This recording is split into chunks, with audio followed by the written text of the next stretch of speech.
Hello, BookTube, and welcome to another weekly reading vlog. I've been working on these this week. Not very well, but at least a couple pages in each of them. Yeah, so if you've been watching this channel the last couple weeks, you already know what I'm going to say because my situation has not changed. Continue to be very busy and have gotten very little reading done. Now, I do need to make a little caveat here with this excuse. I have caught myself wasting time on the internet, wasting time on YouTube, wasting time on Facebook, wasting time scrolling Twitter. It's this social media addiction or internet addiction is maybe so ingrained that I don't even catch myself doing it until like 30 minutes has gone by and I'm like, whoa, I could have used that time for reading. Here I am complaining about how I never have any time for reading and just wasted 30 minutes on Twitter. So I feel like a bit of a broken record on this because I think for as long as I've had this channel, I've kept promising to get better about wasting time on the internet, and I regret to say I really have not gotten much better at that. But that at least is a fault that I'm aware of, and it remains the goal. I mean, one of the problems, which I suspect other people probably share, is that the social media or the internet does have a necessary aspect to it. So, like, I do need to monitor my emails because people do get in touch with me about various important stuff, work, stuff like that. So I do need to check into my emails a few times a day. But what quite often happens is I'll open up the computer, check the email, and if there's nothing in my inbox, I feel like I haven't gotten my hit, that dopamine hit or whatever it is. Feel like I haven't satisfied whatever craving caused me to open up the computer. So then I'll look around on Twitter or I'll look around on other websites trying to find something interesting.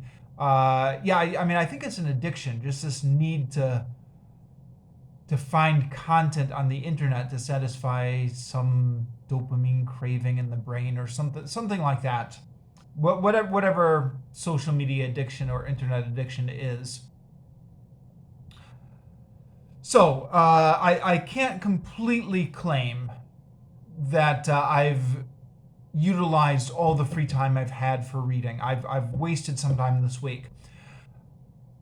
But I have also been legitimately crazy busy with work and family stuff and everything else. So, it is what it is. Also, these weekly reading vlogs, the last several of them I filmed have not been very good, have they?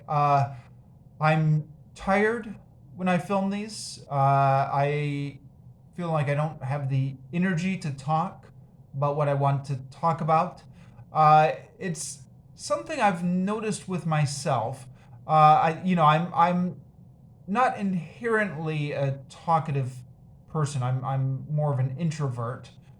I do sometimes feel like I get in a good rhythm with these videos depending on what mood I'm in and what time of day I'm in.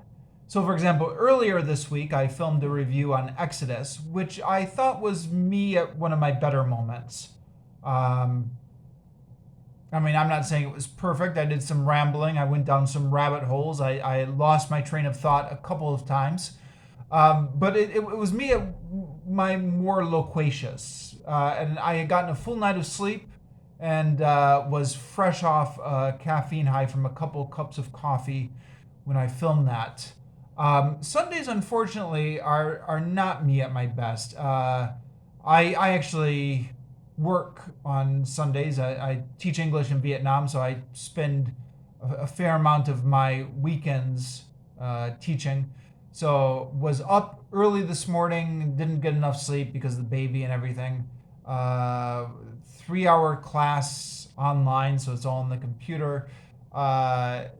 Just feel completely drained when I got off of it. I've got another class this afternoon.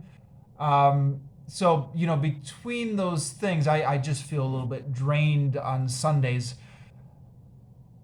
Maybe I should just move this to another day of the week. But I'm not sure there's a better day, really, at this point.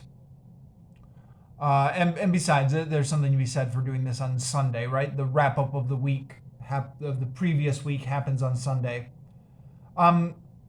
So I don't know if anyone is getting anything out of viewing these videos, but I want to keep them going just because life always goes in cycles. I'm not always going to be busy. At some point I'll get to a stage in my life where I'm not quite so busy and worn out, and I just want to keep this habit with this channel because that's part of what BookTube is all about, right? Just making weekly habits of doing videos.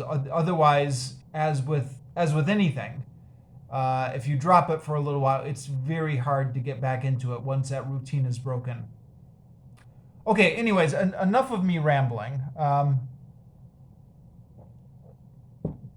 about my week. Time for me to start rambling about my reading.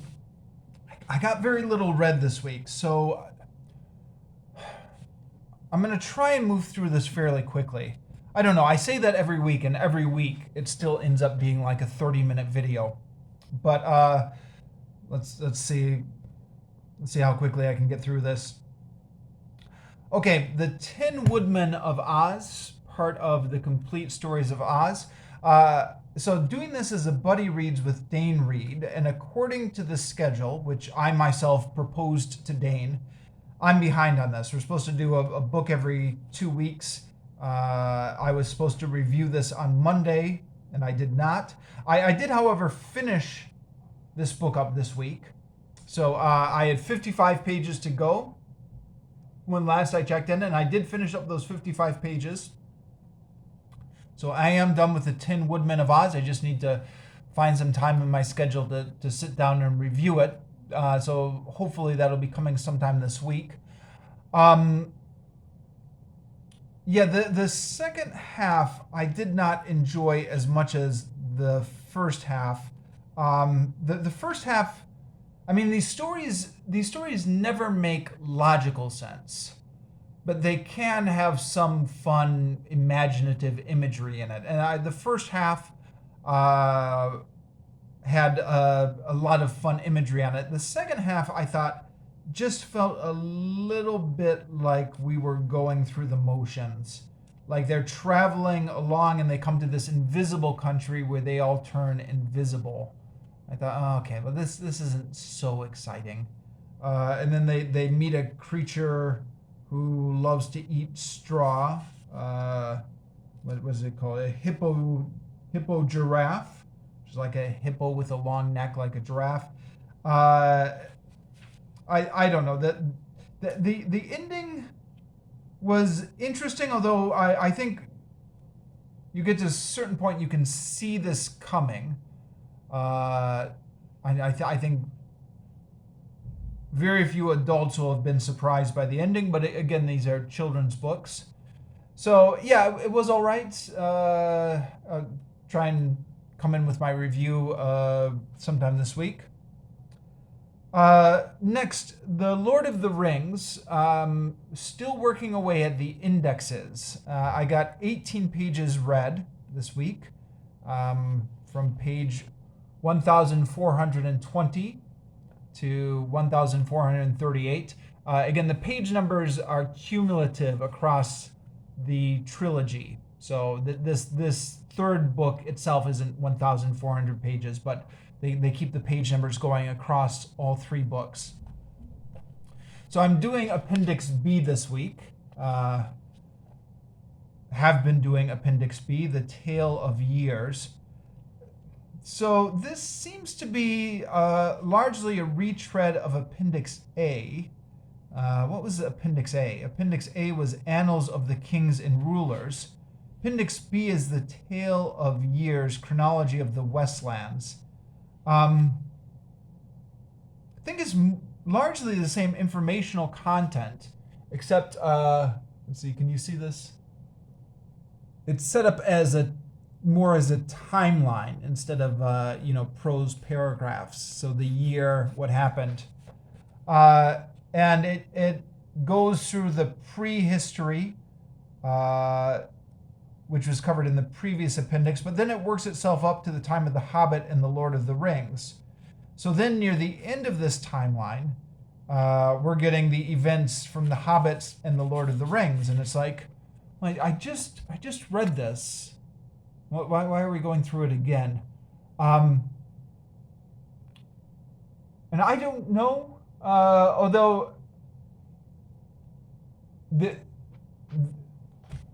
are, I guess, one thing that's interesting about it is, they get to a certain point and the characters split off in different directions and have adventures in different parts of the book. But the timeline of when these are happening is not entirely clear in relationship to each other. And that's maybe one of the things about this timeline. So, it's saying, okay, well, Aragorn was off doing this. That was happening at the exact same time which Sam and Frodo were doing this. And the book is not completely clear because they separate into two complete different sections. So you read about Aragorn's adventures, then you come to the end of that section, and then you read all about Frodo's adventures. I'm very slowly working through the appendixes here, which is, I don't know, it's getting a little bit... I've lost a little bit of momentum on this book because I finished up the main story some weeks ago, but haven't been able to review it because I've been very slowly going through the appendixes, and I've been very slowly going through the appendixes because I've completely lost my momentum now. By the time I finish these appendices, right? Appendices. I do that every week. By the time I finish these appendices, I'll have forgotten what was in the main text of the narrative, which is maybe an argument for skipping the appendices. I don't know, but at this point I'm doing them, so that's where I am this week.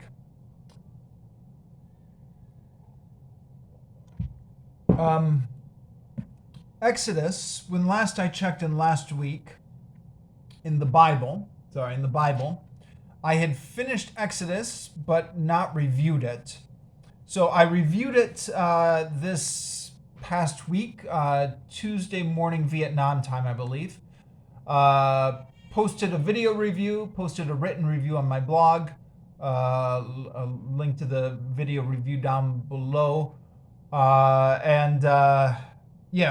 are all my thoughts on Exodus. And now on to Leviticus, which I've only just barely started. Leviticus. This could be a long read. I was complaining about how boring the sections of the law were in Exodus. Leviticus, if memory serves, is all law. I don't think there's any narrative in Leviticus. It doesn't look like there's as much description of how to build tabernacles, which was my main complaint in Exodus. There were these descriptions of objects and places that I had trouble visualizing. But it is a lot of descriptions about how to make certain sacrifices, which I don't find interesting. The social laws, like the laws on homicide and how to treat slaves and divorce and all that stuff. I find those social laws interesting because you can compare it to today.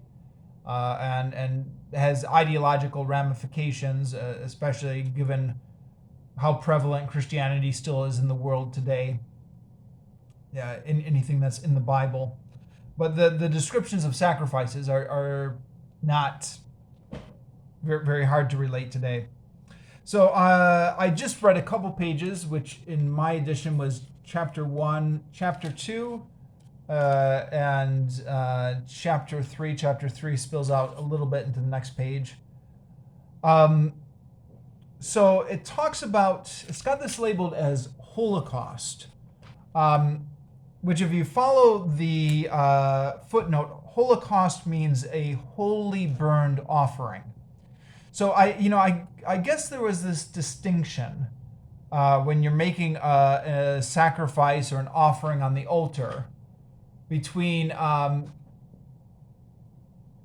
when you cook the meat on the altar and then you just eat it. So you're eating the meat, but it's dedicated to God, which seems like it's cheating a little bit, but it also strikes me as something that would be a much more appealing way to do the ritual for obvious reasons. I wonder in the ancient world, not just the Israelites, but the Greeks and everybody, how common each type of sacrifice was. But that's not what we're talking about. The Holocaust is when you just burn the whole thing up. So nobody eats anything. It's just everything gets charred into cinders. Is I think what that means, wholly burned. Now they're using the word Holocaust because I guess that's what the word Holocaust originally meant. Before in the 20th century it started being used symbolically to refer to something else. And I wonder, every time I see that word Holocaust, it just jumps out at you, doesn't it? I wonder if it might have been better to go with a different word here when translating this. Because, I understand that Holocaust originally did mean to burn completely, but that's not what it means anymore. The 20th century has changed how we use that word. But whatever.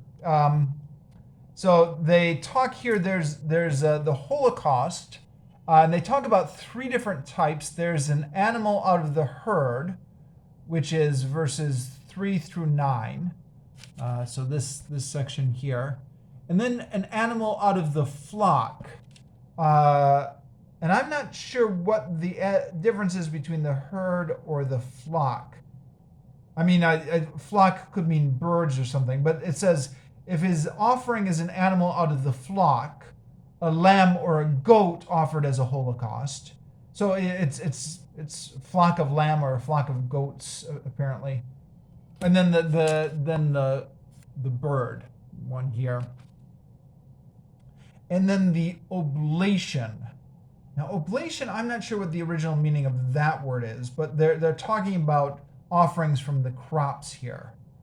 And it talks about how you have to burn them in a certain way, prepare it in a certain way, and burn it in a certain way to make a pleasing aroma. The priest shall take the memorial from the oblation and burn it on the altar as a burnt offering whose fragrance will appease Yahweh. This is something that was in Exodus a little bit, the idea that there were certain fragrances which Yahweh found very, very appealing. Again, not to harp on this too much, even though I always do harp on this too much. The idea that certain fragrances are appealing to God, again, strikes me as not, as being incongruous with the Christian God with the God of the cosmos that I think most Protestant Christians believe in today. That view of a cosmic God who doesn't even, is not limited by the same sensory organs that humans are limited by and doesn't process smells in the same way humans would process them. The idea of that kind of God having certain fragrances that are appeasing to him seems incongruous. And I think this is again the problem with this Old Testament God versus the idea of God that we've evolved to have. And then the communion sacrifice is number 3. And this is where you burn it on the altar, but you also get to eat it. And they talk about this in the footnotes. It's like having the meal shared with God. So you're burning stuff on the altar, but you're also eating some of the meat yourself. There's the Holocaust, where it burns up completely. The oblation, which is for the crops, burning some crops and with a pleasing fragrance, and then the communal sacrifice. So that's the part of Exodus I've read this week.